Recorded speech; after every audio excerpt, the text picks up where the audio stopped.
Sagar, and it is a great joy to be here talking about something that has had such a profound impact on my own life. When I first read Autobiography of a Yogi, I read about this technique of Kriya Yoga that very, very quickly hastens one's spiritual growth. At that time, I was struggling on my own, trying to find out how to grow spiritually, how to overcome irritation and anger and all the human limitations that I think we all have unless we were born a saint or a master. And I was trying various things, and I read about Kriya Yoga, and I knew both intuitively but also by the great sales pitch that Yoganandaji gave in that book, saying that one Kriya, taking about 30 seconds, is equivalent to about a year of spiritual growth and evolution. And I wanted that badly. I needed it. And I knew that I needed some aid of a technique and a teacher to help me, and I came to Swami Kriyanandaji, who is a direct disciple of Yoganandaji and who has been teaching these Kriya Yoga teachings of his guru since 1948, when he first met Yogananda. Okay. Now, in all these years, I have never been disappointed in what these practices can do for you. In fact, I have continually been delighted, encouraged, inspired, and reinforced in seeing what they have done for me, but also for many, many, many other people. I have had the great, fortunate opportunity to be in contact with thousands of people who practice these teachings over the course of these 38 years. And I've gotten to see something that meditation, particularly this practice and the way it's taught, is very scientific, it's very effective, and it's very universal. And I've seen its effects on so many people that I can honestly say that these things work for everyone who is sincere and tries them. It's very, very simple. Kriya Yoga is a science. There's a chapter in Autobiography of a Yogi, The Science of Kriya Yoga. And it gets more into the theoretical science of it, because there is the science and the philosophy of yoga is vast and deep and true. But another aspect of science is that in order for something to be accepted as a science by scientists, someone first comes up with a theory, which is just the beginning. It can be a very great theory, it can sound really fine and make a lot of sense. But then the scientist has to perform an experiment, and that experiment has to be able to prove that theory. And then the scientist publishes a paper, and it's accepted and peer-reviewed and all these things. Even that is not enough to prove that this science is an actual science to be accepted. There's one more step. That step is that anybody, anywhere in the world, has to be able to perform the same experiment and get the same results. And this is why Kriya Yoga is a science, because people all over the world practicing these things deeply, sincerely, in the way that it's given and taught, which is important, they get the same results, which is they overcome negative emotions, they become happier, they have more clarity, they become better parents, they become better teachers, they become better people, they become more kind and compassionate. And I'll talk a little bit about the science of the brain tonight and how and why these things happen, because it's helpful to understand how something that it seems so mystical and ethereal can be so utterly practical and, I wouldn't say mundane, but the effects that it has are very, very real and are very, very easy to see. Now, sometimes I think in this modern age, we look around and we have busy lives and science is advancing and things are becoming more busy and more intense. And I think one temptation might be to look at all this and say, this isn't the time for meditation. I'm too busy, there's too much going on. That was from 1,000 years ago when yogis meditated up in the Himalayas, and we're in modern times and this and that. Well, in Autobiography of a Yogi, one of the gurus of this lineage, Mahavatar Babaji, second from the left there, he said that he's the one who brought Kriya Yoga back into widespread usage in society. And this was in the 1860s. And he said that he understood, and this was a long time before it actually happened, he said he understood the complexities and the influences of Western civilization. And he brought this technique specifically for these modern times. And he wasn't talking about the Himalayas in 1862 or 1863. He was talking about Mumbai in 2015, and Gurgaon in 2015, New York City in the 2000s. Because these practices, in fact, I think other people look around at all the intensity and the busyness, and they say, now is the time to learn meditation. I desperately need it. All this busyness and technology, internet, intensity, competition for time, for work, how busy I am. Now I need meditation. And this is what Mahavatar Babaji was explaining with this technique, especially of Kriya Yoga, that it actually is the technique of modern times, and in the environment of the unavoidable and I think sometimes unfortunate influence of Western civilization, that we can't avoid it, so we just have to accept it to a certain extent. We can't accept all the evils of it, but we're surrounded by it, and so there's no avoiding it unless we go hide in some cave somewhere. And for most of us, that's not the dharma of our life to do that. And so the techniques, the practices of Kriya Yoga, the practice of meditation, were given for like every person in this room living in this modern time. Now, one of the beauties of modern times is that there are enlightened, even scientists, who are starting to do studies on meditation to prove scientifically what the yogis have been saying for centuries. And it's so interesting to see how the science supports what the yogis have been saying, because, and by yogis I don't mean the hatha yogis, the yoga postures, I'm talking about the sages, the saints, who have been teaching meditation and the inner yoga all these centuries. And I'm just going to touch on 5 very practical things that meditation does, again, that the yogis have been talking about for a long time. But the scientists, peer-reviewed scientific studies are finally, again, acknowledging what the yogis have been saying all these years. The first one, very simple. Studies have shown that meditation, even a little bit every day, reverses or slows the aging process. How does it do this? These studies have shown that it actually changes the DNA, in fact, the end of the DNA strands, which tend to shorten with age and which tend to cause a lot of the signs of aging. Meditation starts to actually reverse that process and actually lengthens these things called telomeres that are on the end of DNA strands.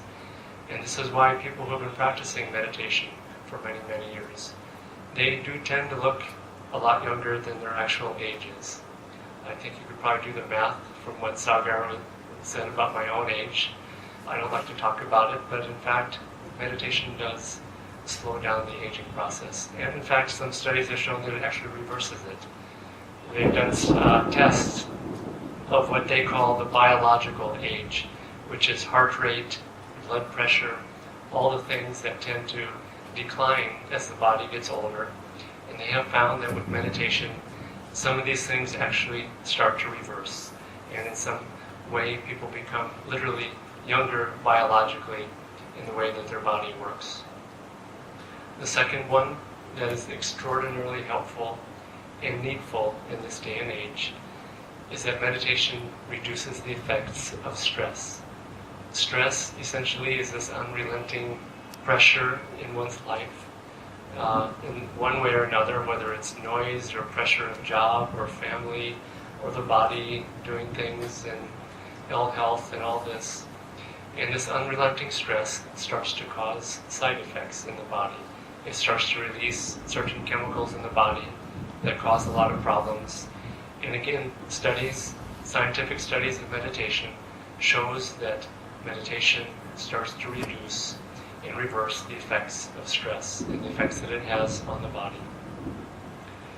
The third one is that it reduces the effect of pain, physical pain, chronic pain.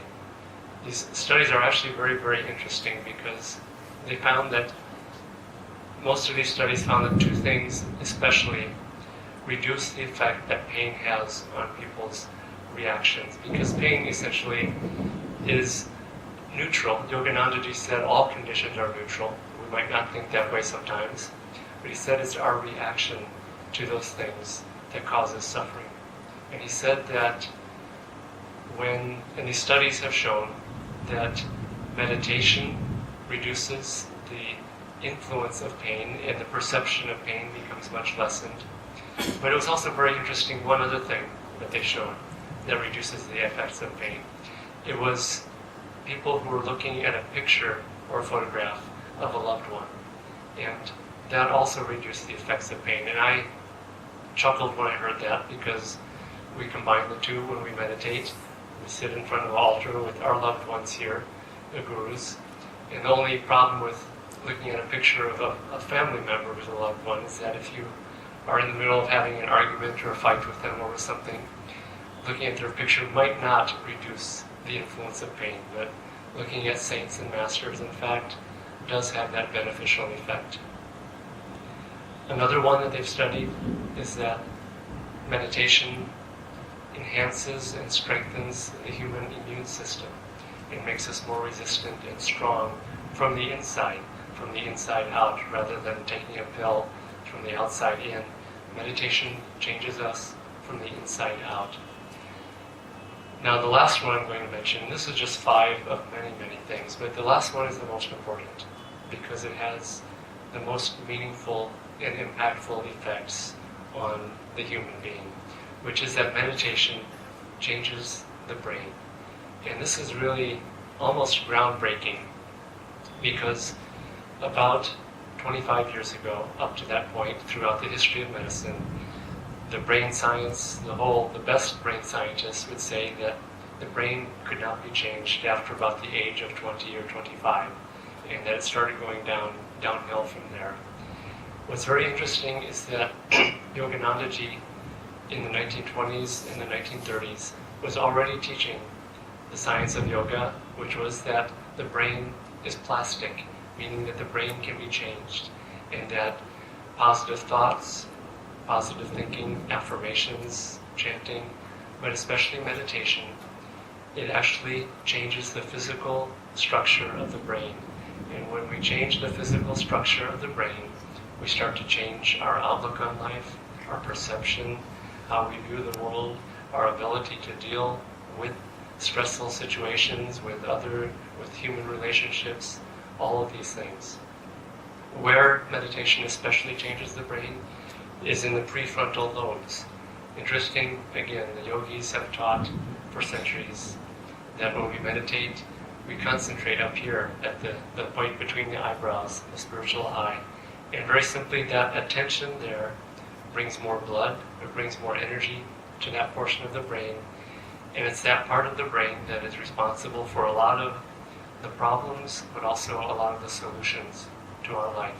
Because fear, for example, fearful experiences and memories are located there, but also compassion, kindness, calmness, joy, both divine bliss, Satchidanandam, but even more human joys are located in that prefrontal lobe. And meditation especially changes that part of the brain, but it changes the entire brain. There was one study that was done. It showed that just 10 to 20 minutes of meditation a day, within a few days, on a molecular, cellular level, it was already starting to make visible changes of new growth in parts of the brain. But in 3 months of just 10 to 20 minutes of meditation a day, MRI and PET scan started actually showing the changes in the brain in positive ways. And this is really quite amazing, because I think people sometimes have this thought that it only produces benefits if I can meditate for an hour or 2 hours or 20 hours a day and go on some 14-day Vipassana retreat where we meditate 15 hours a day. And it's actually much, much simpler than that. And I would even give a challenge to those who don't have a regular meditation practice right now give the challenge again at the end of the talk tonight, which is that start practicing meditation just 10 to 20 minutes a day for 3 months. Make a commitment to yourself, to your higher self, if you want to do it that way, to meditate every day for the next 3 months, 10 minutes, 20 minutes, and practice a true meditation, not just kind of spacing out and blanking the mind, but with technique and with a true given practice. And note the changes that you go through in those 3 months, from the beginning to the end. Do a before and after study of yourself, and you'll find that one of the effects, the most important effects that I think I have seen with meditation, is that people become happier when they meditate. It's just almost a scientific, simple, mathematical formula. People who meditate more become more happy. We have a physician at Ananda. He was involved with one of the very first studies ever done of the effects of meditation on the brain. And this is why he actually got into Kriya Yoga and meditation. He was one of the people involved with the studying as a doctor. And he noticed that the people who they were studying, they were lifelong meditators. They were invariably very, very, very happy people. The problems that they were having with the wires and the technology in those days meant that there were long delays in the practice and the study, and they were waiting around for long periods of time. He was so impressed with how calm and cheerful that these people were, and it convinced him to take up meditation. And he'll say that over the years, meditation has made him more kind, more compassionate, more devotional. I've seen it in him. He's a doctor saint now in my eyes. He started a medical clinic that serves a lot of very poor people. And so meditation really changes the person in ways that are really extraordinary, but especially in making us more happy. What is happiness? And in a way, I think, even though you may not recognize it in your own life, we're all trying to seek happiness in some way. We're trying it usually in misguided ways. We're trying to find it through the senses or through acquiring more things. A study that was done of people who had varying degrees of wealth or poverty, and they had 4 different classes of poverty all the way up to extreme wealth. And they asked these people, "Are you happy?" And very often the answer was no. The next question was, if you had more money, would you be happy, and how much more would it take? The average answer was 10% more. No matter how much or how little they had, every single person thought that they just had 10% more, then they would be happy. And it's just chasing that dream, getting more and more, but always wanting more. And this is the pursuit of happiness in outward ways. It never really, really satisfies.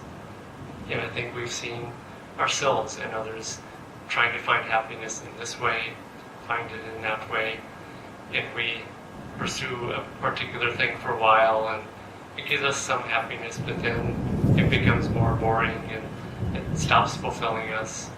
There's a story that Swami Kriyanandaji would often tell, a joke really, but it's also sort of a story. And it's about a man who was in the military. And this man was very crazy, and he would go around the camp that all the soldiers were at, and he would pick up a piece of paper or a piece of trash, and he would look at it, and he would say, "This isn't it." And it was sort of the practice, the yogic practice of neti, not this, not that. And he would pick up a piece of paper here and there. This is all he did all day long. And so finally, the camp military psychiatrist called him into his office. And he walked into the man's office, and he started walking around the office, picking up this piece of paper and looking at it and saying, "Nope, this isn't it, this isn't it," and picked up every piece of paper in the psychiatrist's office. And finally the psychiatrist started asking him questions and watching his behavior, and decided this man is unfit for the military, and we must discharge him with the proper benefits for someone who is mentally unstable. And so finally, they wrote up the papers to discharge him. He walked into the office, they handed him the discharge papers, he looked at them and he said, "This is it, this is it." And he was finally had found what he was looking for. But in fact, by looking outside of ourselves, we never truly find what we are looking for. And the ultimate happiness, this is what the scriptures teach, is really within ourselves. It is a happiness that is divine bliss, Satchidanandam. This is why the name of Ananda Sangha is so appropriate, because we are seeking that, but it's not an all or nothing proposition. As you practice these things, you start to be able to, even in the beginning with meditation, to be able to experience and tune in to a certain degree of divine joy. And it starts to find expression in happiness, in laughter, in more positive outlook on life. Again, because the brain changes very, very quickly. No matter what age one is at, the brain can change with meditation. Now there's one other way that meditation changes us. And actually, I'm going to talk about one more thing before we do, which is that meditation doesn't just change the mental and intellectual aspect of the brain. It also changes us on the level of feeling and emotion. Because really, if you analyze your own degree of happiness or unhappiness, it's typically on the level of emotion or feeling. This is what happiness is, a feeling. Unhappiness is a feeling. And so the way that we practice and teach meditation at Ananda Sangha works with both mind and with feeling, both, and combining these two. Really, because in the end they become one. And just by practicing even very scientific techniques of meditation, like I said, it changes the prefrontal lobe of the brain, starts to make one more kind and compassionate and happy. It actually changes us on the feeling level. But we also practice with a sense of, for those who can and are inclined, with a sense of devotion. Yoganandaji defined meditation as concentration on God or some aspect of God. And these aspects of God can be light, sound, devotion or love. It can be energy, peace or calmness, and especially divine joy. And so we use the techniques of meditation to also work with divine feeling. And when we work in this way, this, in a sense, the union of these two is really very unusual in meditation teachings. What Yoganandaji brought, some people accused him of being too caught up in techniques and not in the goal of divine union, in a sense. Others said he was too much of with his head in the clouds, too much in love with God, and not practical enough. But in fact, what he brought was a combination that Krishna talks about in the Bhagavad Gita.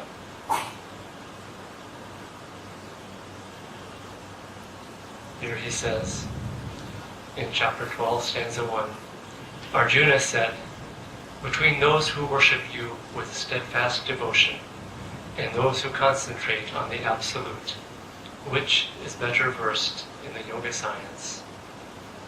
The Blessed Lord answered, "Those who, with minds fixed on me, are ever united to me in pure devotion, are in my eyes the best versed in yoga."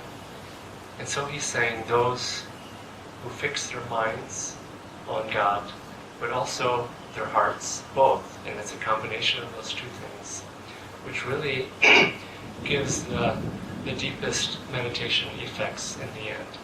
But even the practical scientific techniques of meditation work with calming the heart, calming the waves of feeling in the heart, which Patanjali, the great exponent of yoga, defined his definition of yoga as yoga citta vritti nirod, which is the neutralization and the calming of the waves of feeling in the heart center. And so the science of the techniques of meditation are designed to do exactly that. They calm the breath, they calm the mind, they calm the heart, even the physical heart. You'll find that when you are very agitated and upset about something, your breathing increases, your heart rate increases. And so you can also work in reverse effect by calming the breath, calming the heart, which also has an influence again on the brain and on emotions and on the feeling. Now, there's one other area that really, in a way, is kind of in control of our degree of happiness or unhappiness. It's something that the yogis have called the reactive process. And this reactive process is the tendency for us to react emotionally to things that happen to us in life.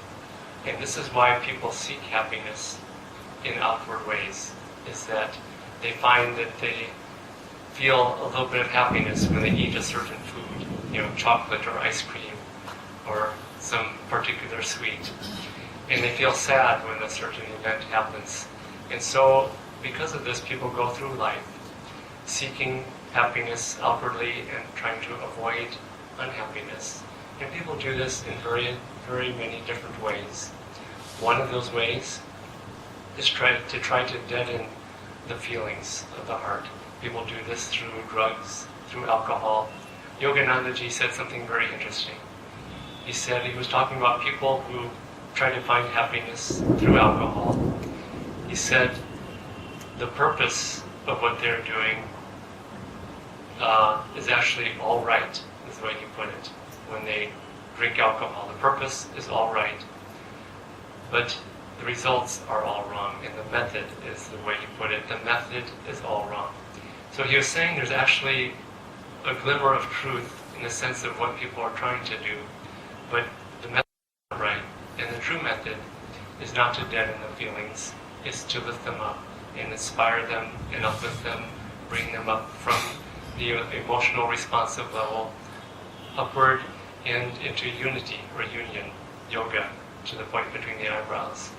And so this reactive process simply is the tendency to go emotionally up and down throughout all of life, reacting to everything that happens to us.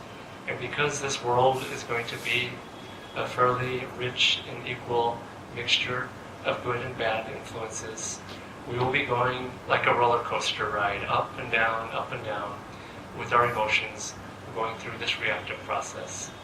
One of the great and beautiful things that Kriya Yoga especially, it gives one control of this reactive process.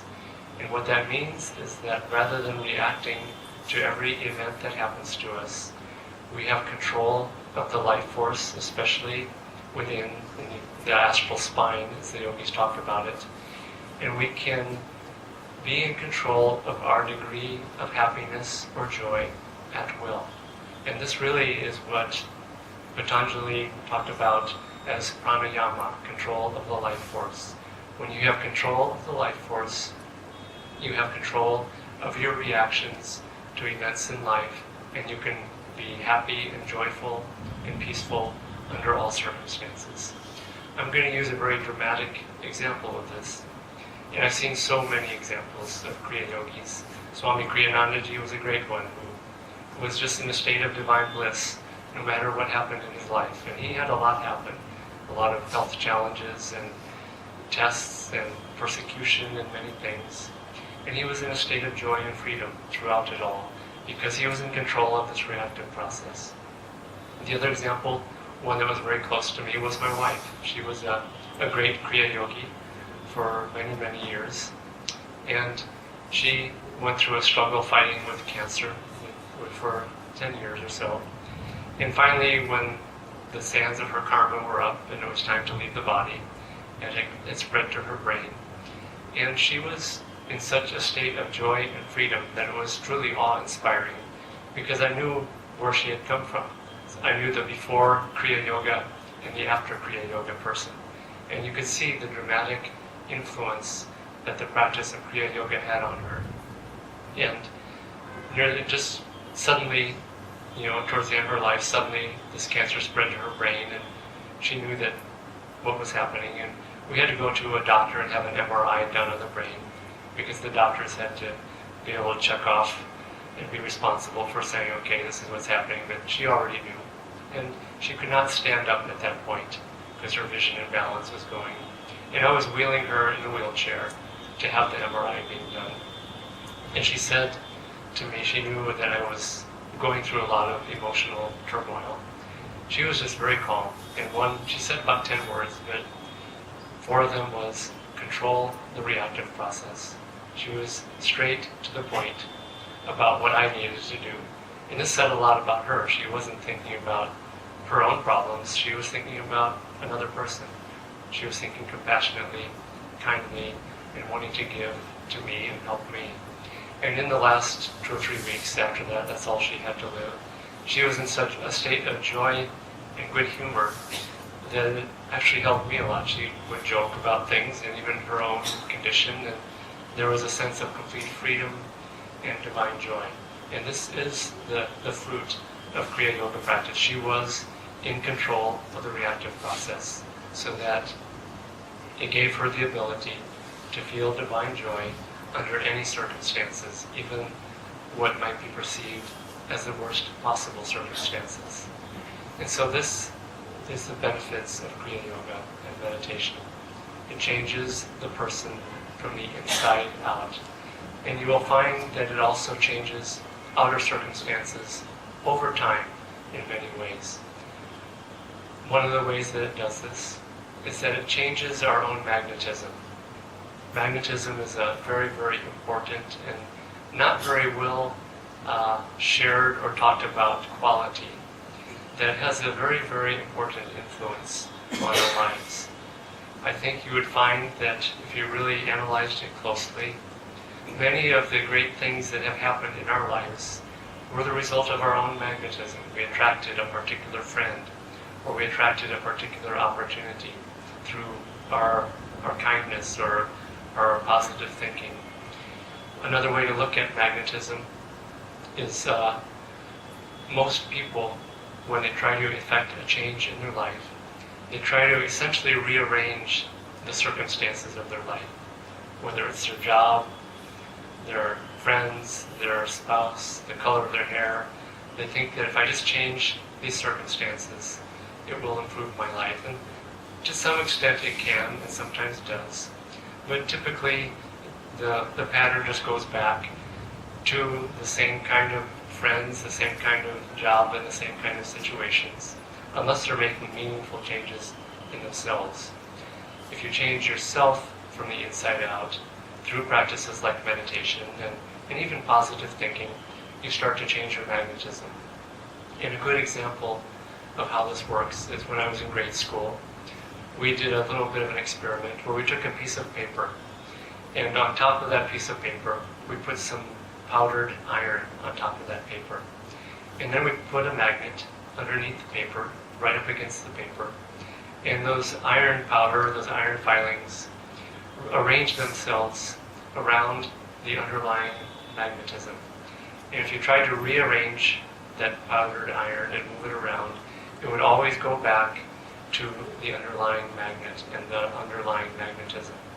And so yoga teaches, through different practices and different techniques, that if we change our own inner energy, our own attitude, our own qualities, the way that I've been talking about, we start to change the inner magnetism. Because in a way, we are all magnets. You see this with people. You see people who, you don't know why, but they have a very strong, particular type of magnetism. And sometimes it's a personal magnetism of just attractive, like divine love that a great saint might have. Sometimes it's someone who has more, what Yoganandaji, he said that many actors have what he called animal magnetism, which is just more physical, but very real. And it's not to belittle it and put it down, but it's just a particular type of energy and magnetism.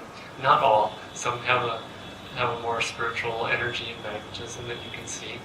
So you can see how magnetism expresses itself outwardly, even though it's a very deep inward thing. And so meditation, Kriya Yoga, this is one of the ways that it changes people's lives. This is the beauty over the years that I have seen at Ananda Village, where I've spent so many years of my life, is that It's a real, Swami Kriyanandaji used to like to say that it was a laboratory. And Yoganandaji talked about meditation as our own scientific experimentation on ourselves. He said your meditation room is your laboratory, and you want to take these things home and try them, experiment with them, and apply them in your life. And one of the beauties of a place like Ananda Village, where I have lived many years, we have about 250 people living there. It's been there in California since 1968. So there's almost 50 years of thousands of people practicing these things. And you start to see that these things really, really do work. When I moved to Ananda Village, this was 1977, a fire had just burnt down almost every building there in the 900 acres there.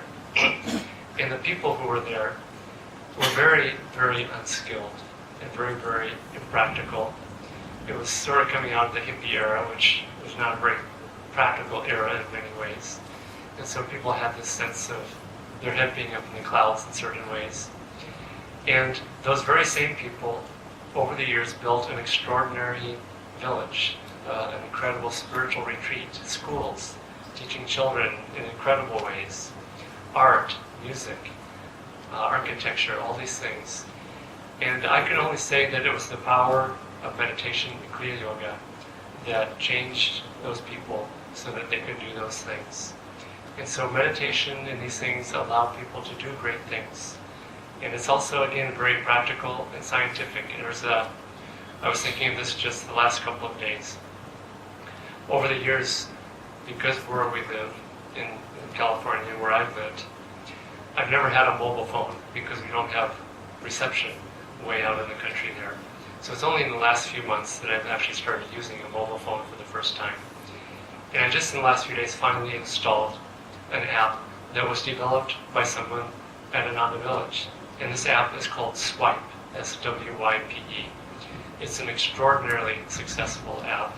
He sold the company for an ungodly amount of money. It's on thousands, millions of cell phones over the worldwide. Many of you have probably heard of it. It's used for the texting and typing, and it makes it much, much faster. I can't believe how much faster it is to use than just picking away with your finger or your thumb. The man who created that is an extraordinary creative scientist who's a Kriya Yogi of many years. I was talking to him just recently before I came here. He said that when he developed that app, the way he developed it was whenever he had a problem, he would meditate, he would practice Kriya Yoga, he would pray to God as Divine Mother. All seemingly sounding very impractical for something that is so utterly technologically oriented. And he said whenever he had a problem, the answer came to him. And the development of this app and the programming, and it took him several years, came about through meditation and this relationship to the Divine. And so Kriya Yoga, even praying to Divine Mother, is the most practical thing that you can do. Swami Kriyanandaji very often said that. Yeah, people think of these things as impractical, but they actually will help us receive and understand and draw to ourselves very practical solutions to the problems in our daily life. And this is why Kriya produces people who are better parents, better friends, better musicians, artists, all these things. I'm just going to finally just touch on one more aspect of this, which is that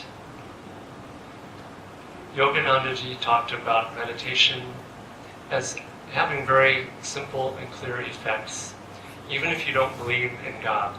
But for those who are of a devotional nature and who have a relationship with God, what Kriya Yoga and meditation does is that it takes an outward expression of more restless type of devotion or emotion, and it really internalizes it. And Yoganandaji said that the deepest and truest devotion and this connection to the Divine happens inside in the astral spine.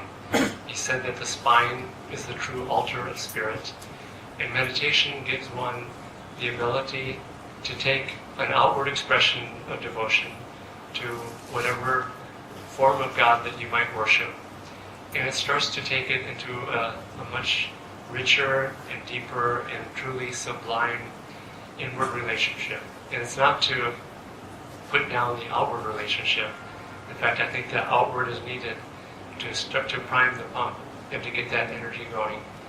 But eventually, for many people, many advanced Kriya yogis, the main purpose is to take this yearning, this aspiration for divine union, which is yoga, which is what Patanjali described as samadhi. Samadhi is union with ourselves, really, as our true nature, as divine bliss.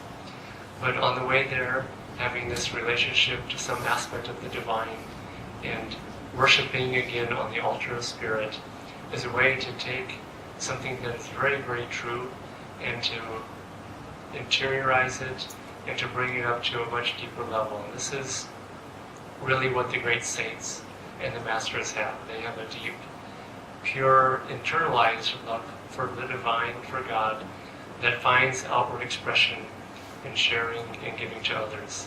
And this is what really changes people's magnetism in really very, very extreme ways, and in very incredibly beautiful and wonderful ways.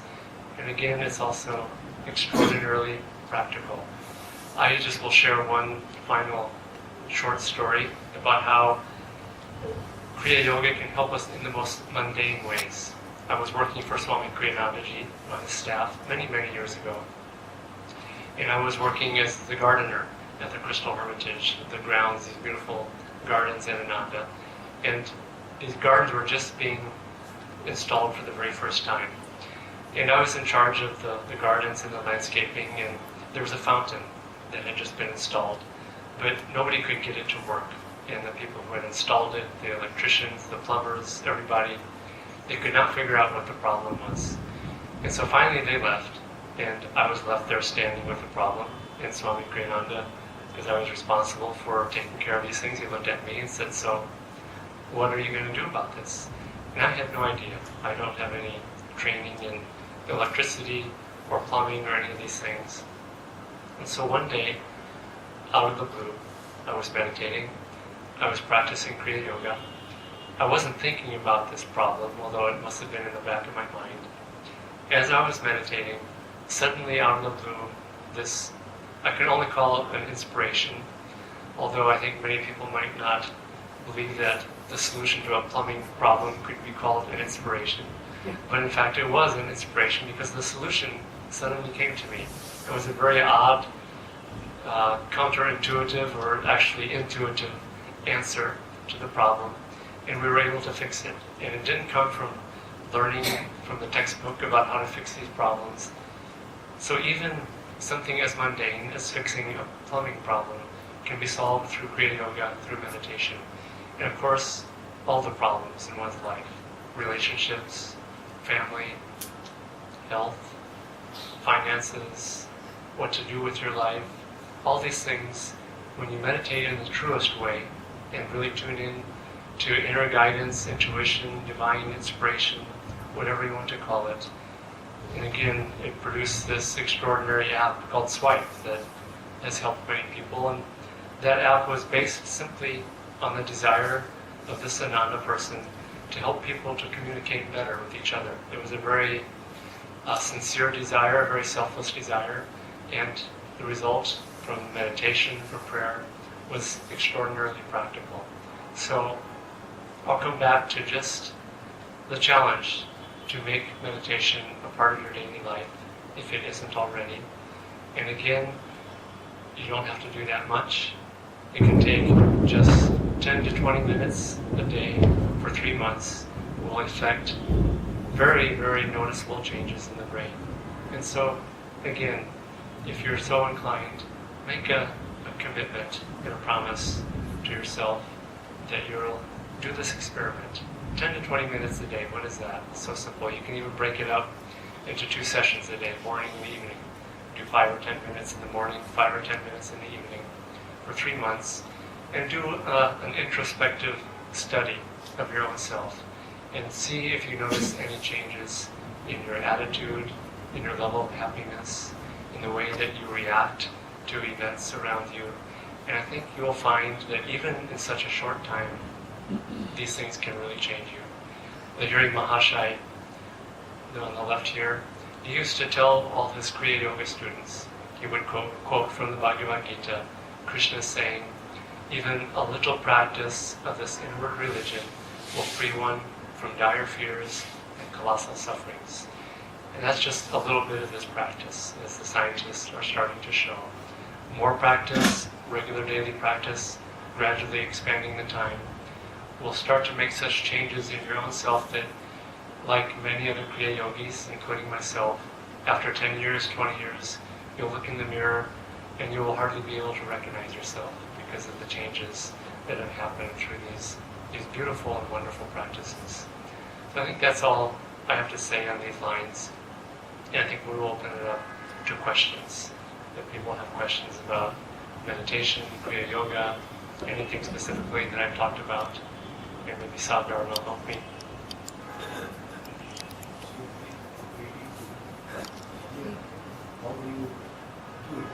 How do you do it? You know, this is what Ananda Sangha teaches, and we have classes on it, we have books and lessons on it. Here very soon we will teach a very simple technique that is simple but it's actually advanced. It's what Yoganandaji taught and called the baby Kriya technique. And so we'll actually learn that here in a few minutes, and we'll actually do a practice. And this very little short practice that we will do, for those of you who want to take on this challenge of doing 10 to 20 minutes a day for 3 months, it can be very simply just what we are about to do here. So we will learn a little bit. And it's very advanced practice. This technique is given as an advanced initiation in some spiritual traditions. It's also very simple and easy to learn. I think you will find that real truth tends to be very simple and clear and easy. It's when it starts becoming very complex and hard to understand. Truth is not hard to understand when it's shared in the right way. And again, spiritual truth especially is very simple, very clear, and this technique is very simple. So we'll have a chance to practice it.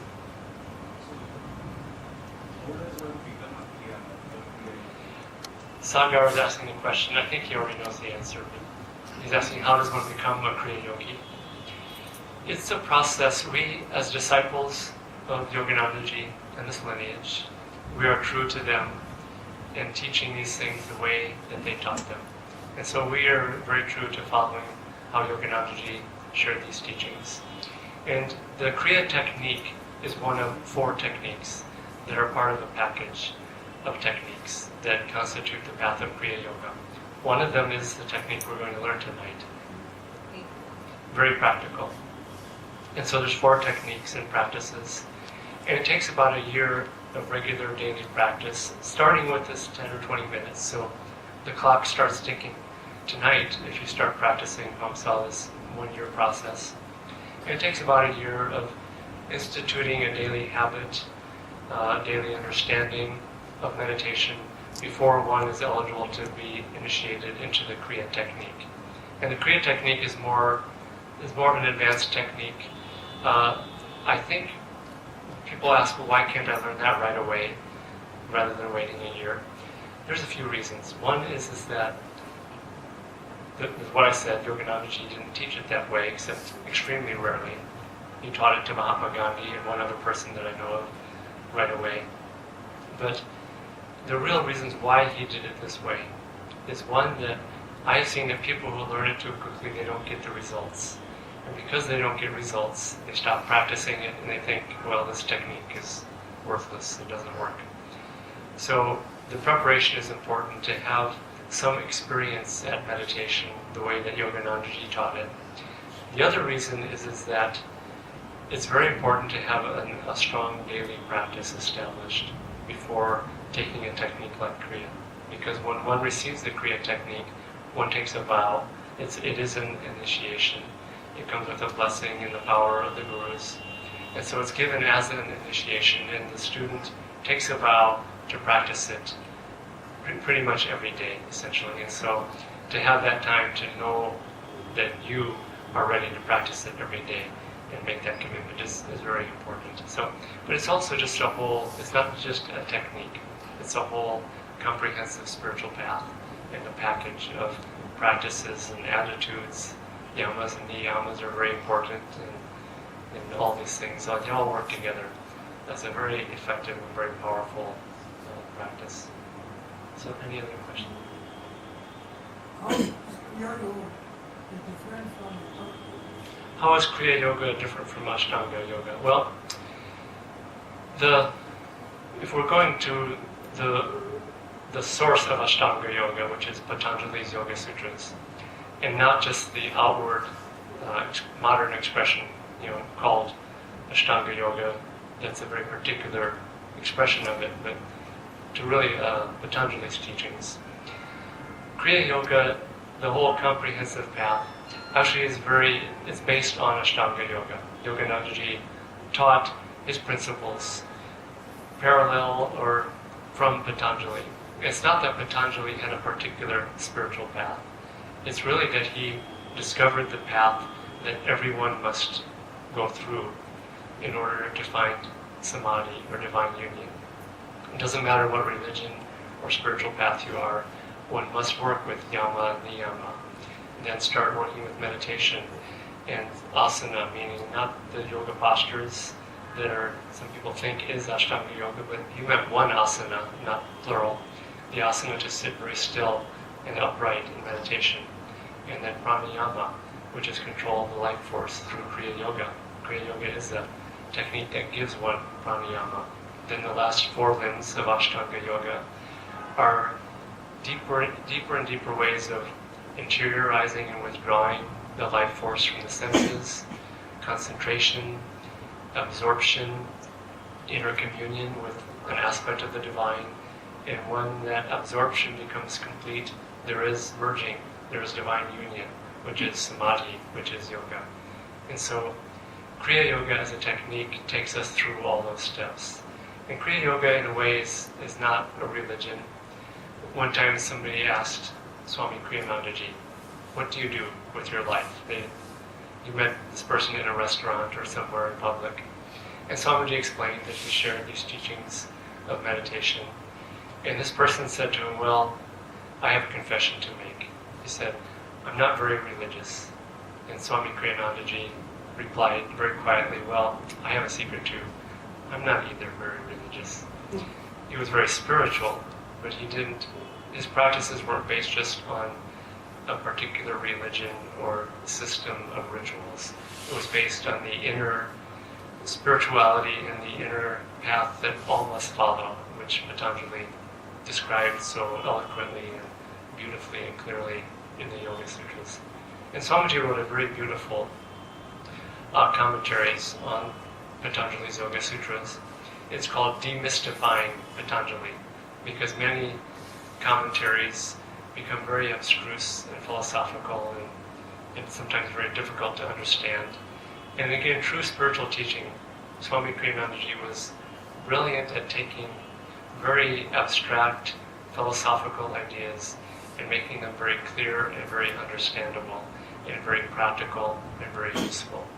And so his commentaries on Patanjali you might be interested in them.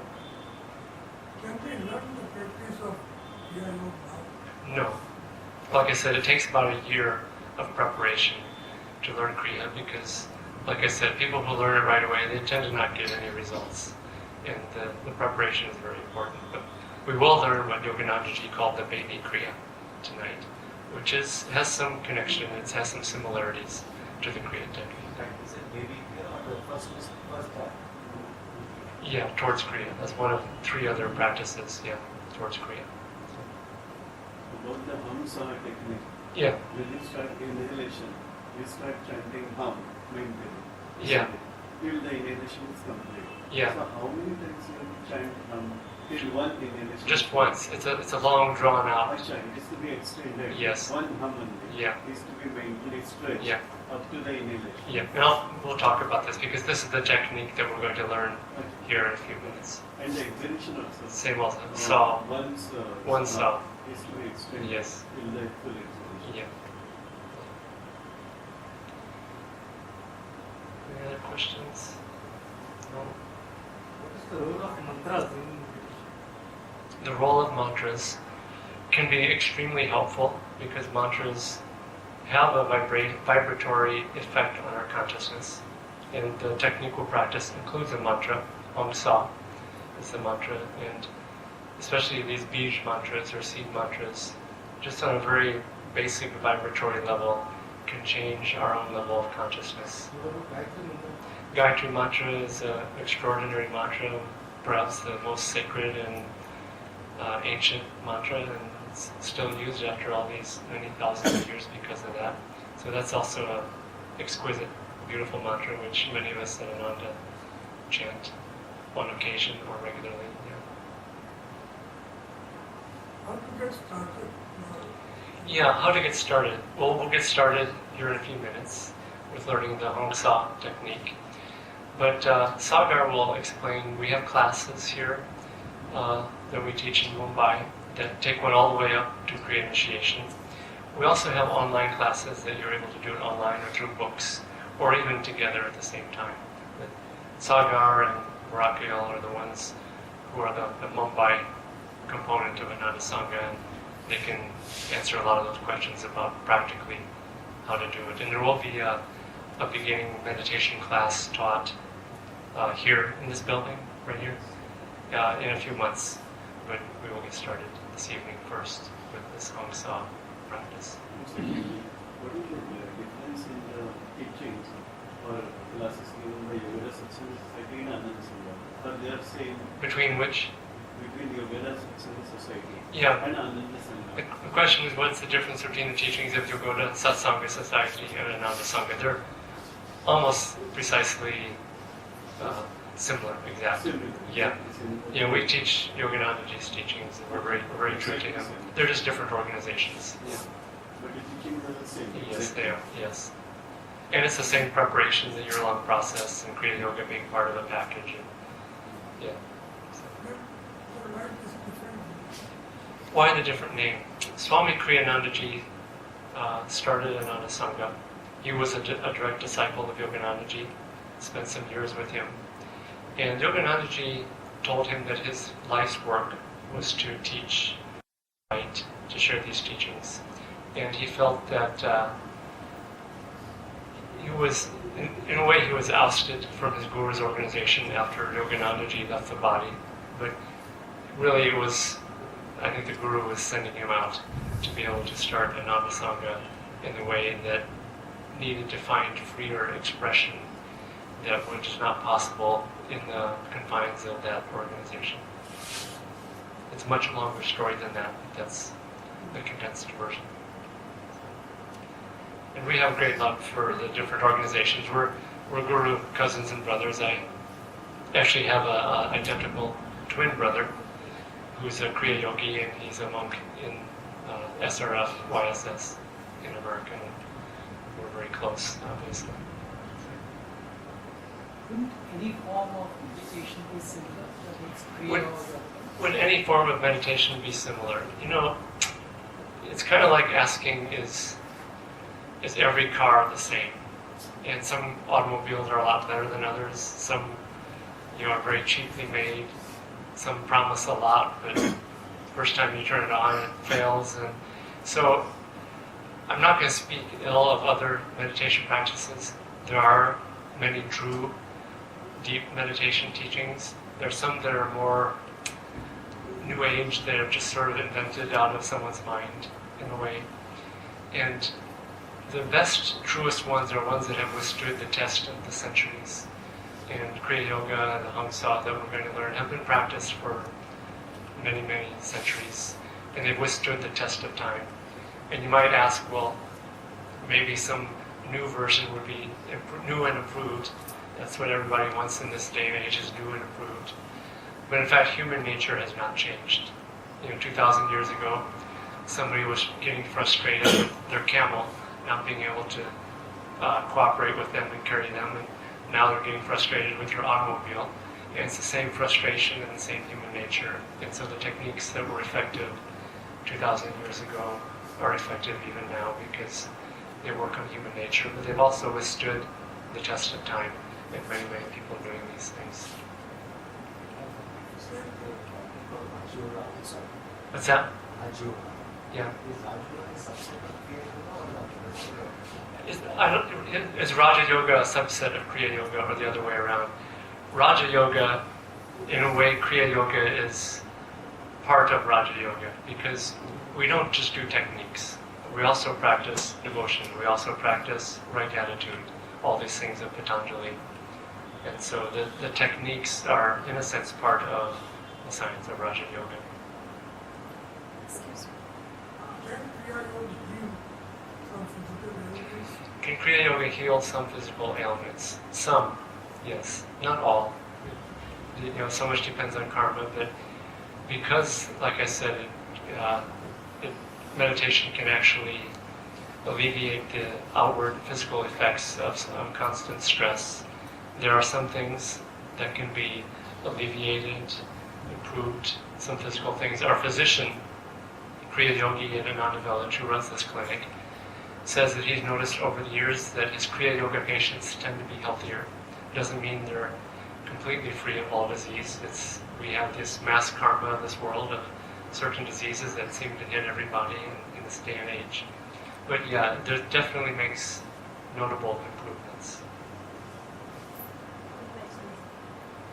So you said can't do the meditation for 10 to 20 minutes.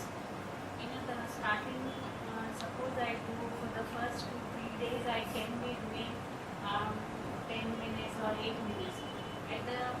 By the time I go ahead in days, mind doesn't become stable. The meditation is disturbed with the thoughts. Yeah. So How do you calm the restless mind that's constantly chattering? That's the big question, and I think everyone asks that question. And the Hong Sa technique, which we're going to learn, is actually designed just for that. The mind wants to concentrate on something, so it tends to concentrate on our worries and our problems and the things that we have a feeling connection to. And Hong Sa takes the direction of our concentration and applies it to the mantra and to the breathing. And by focusing the concentration on that, it starts to not drive away all other restless thoughts, but they tend to start going away on their own by our diverting our attention to breath and mantra. And by concentrating on one thing, the mind starts to become very calm. The breathing starts to become calm. The heart starts to calm. And so it does become easier to be calm and not be mentally restless. It's not a magic pill that suddenly... It's more like learning a musical instrument. The more you practice it, the better you get at it. But yeah, this is the science of yoga, and it works on human nature. Why Hong Sa technique has lasted thousands of years is because it works on the most basic human nature of the mind's tendency to be restless when we sit and try to meditate. Any questions? This is the last question. Do you need to take Diksha? For Kriya Yoga technique, it does come through Diksha because it does, the power of the blessings of the Kriya Masters is an important element of it. But for Hong Sa and other parts of Kriya, no, you don't need. No, but like you said, we can even read the books and start doing it. You can read the books and start a really deep and incredible practice without Diksha. Yeah. So we'll practice. One final question. Should we make any time frame for meditation or anything to any time? Should we? Make time frame? Time frame? I mean, how long or when? No, like if you're doing in the morning, then next time you're doing in the evening.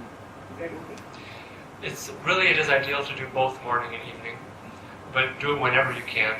There's never a bad time to do it. I think for many people, morning or evening, they tend to have more control over their time. And so most Kriya Yogis do meditate both morning and evening, but one of them tends to be longer. The advantage of having twice a day is that your day is sort of bookended with meditation, before and after. And so even if the evening meditation you're very busy, even if it's just 5 minutes, it can be very, very helpful just to stop, quiet the mind, and get back to our center at the end of the day. So it's good to have both if you can. What the timing? Like, if I'm doing at the time 10 o'clock in the morning. Anytime is good. I mean, ideally, soon after we wake up, while the mind is not caught up in things yet, is the best way to do it. That's not always possible, so 10 in the morning is absolutely fine. Same with the evening, it's any time in the evening is good, just whenever you can fit it in. So, okay.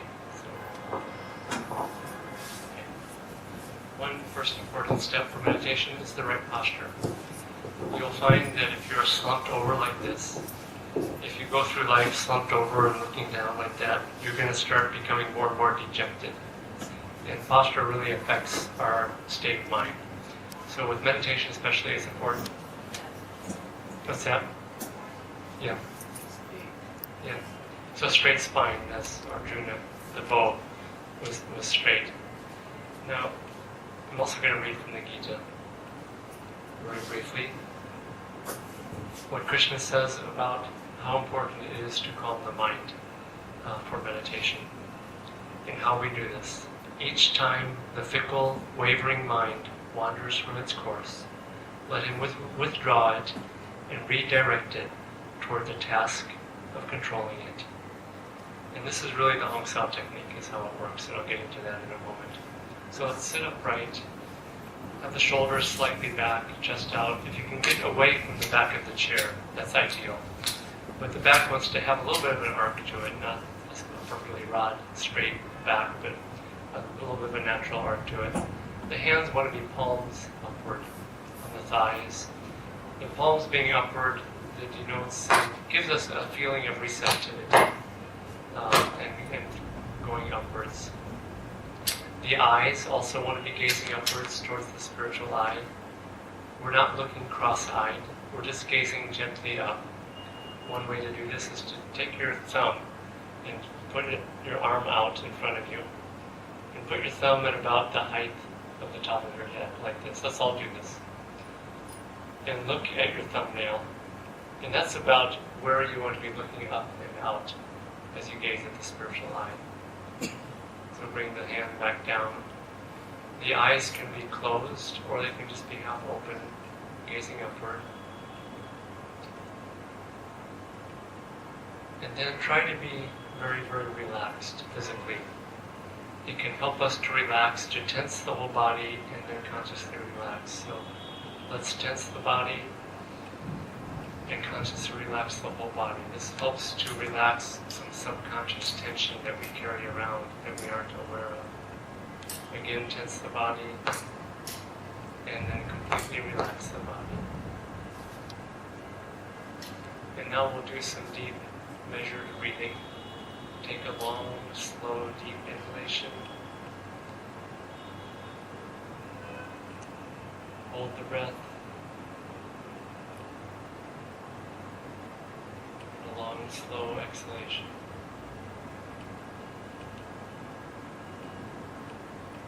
Again, inhale.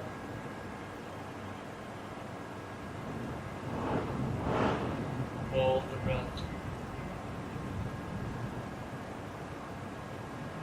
Exhale.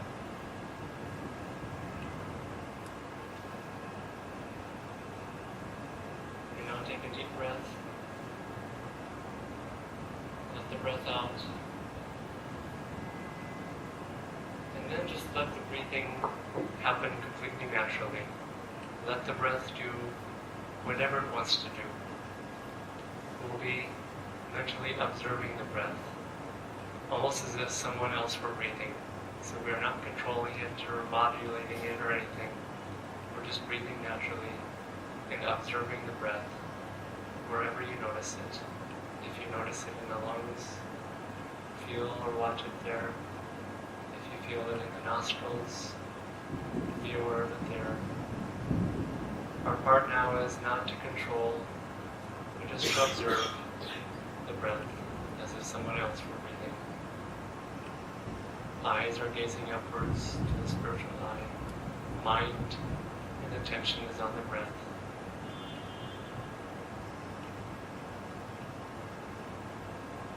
If the mind wanders, just as Krishna said, just gently bring it back. to the concentration on the breathing.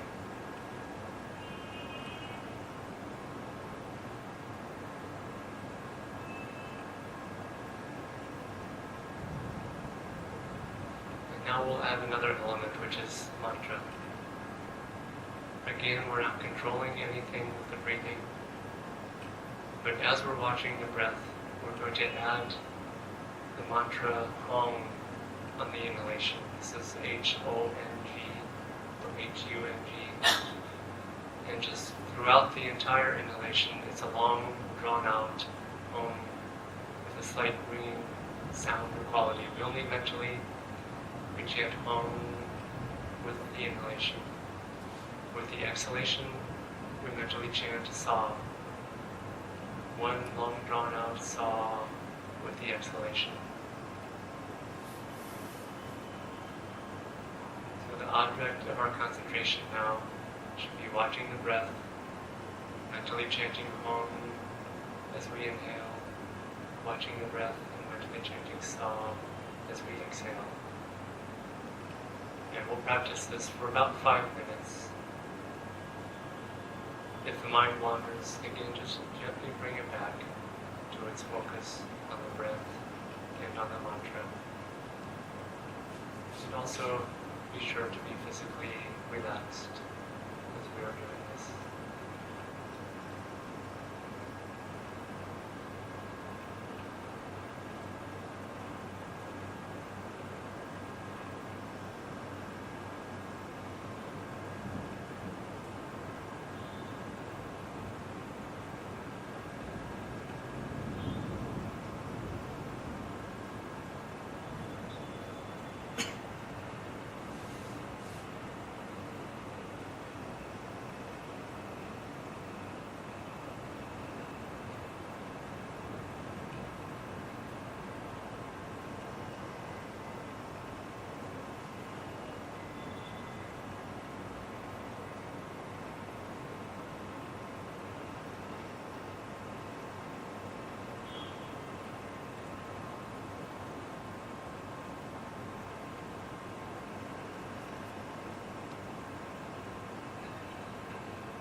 Now we'll end the Hum Sa technique by inhaling,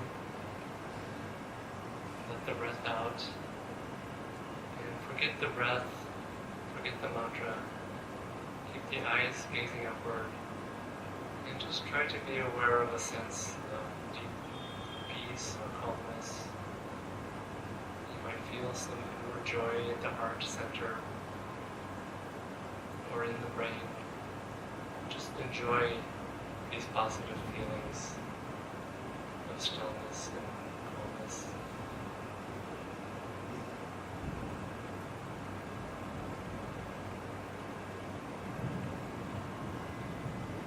You can also just mentally pray to the divine. Come to me, reveal yourself, change me, bless me.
As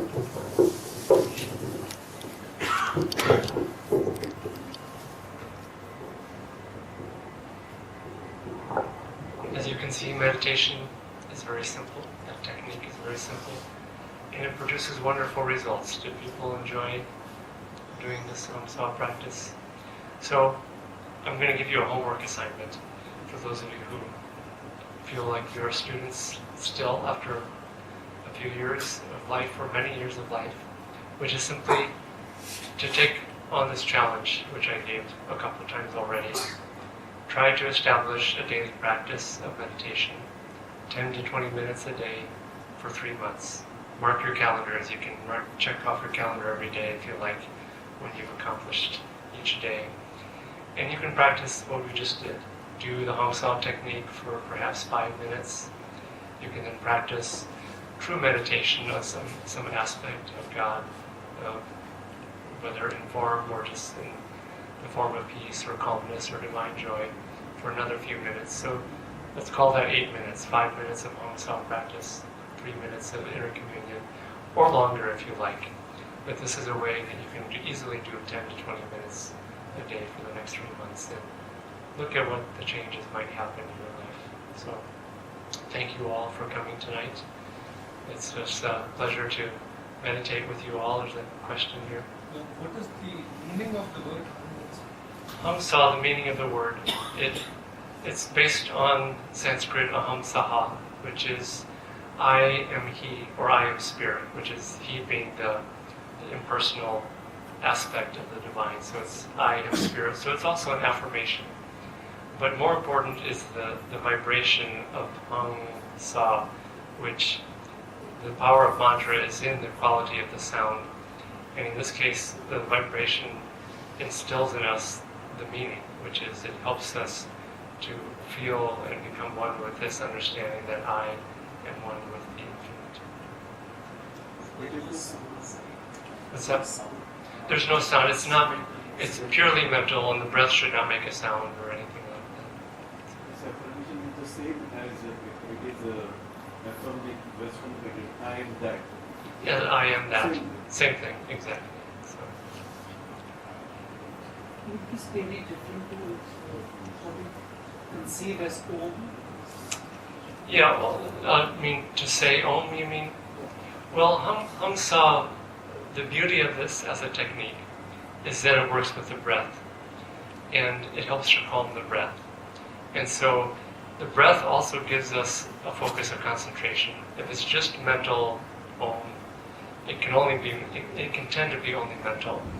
Because the breath is something that we carry around with us all the time, it becomes much easier as a focus to work with the breath.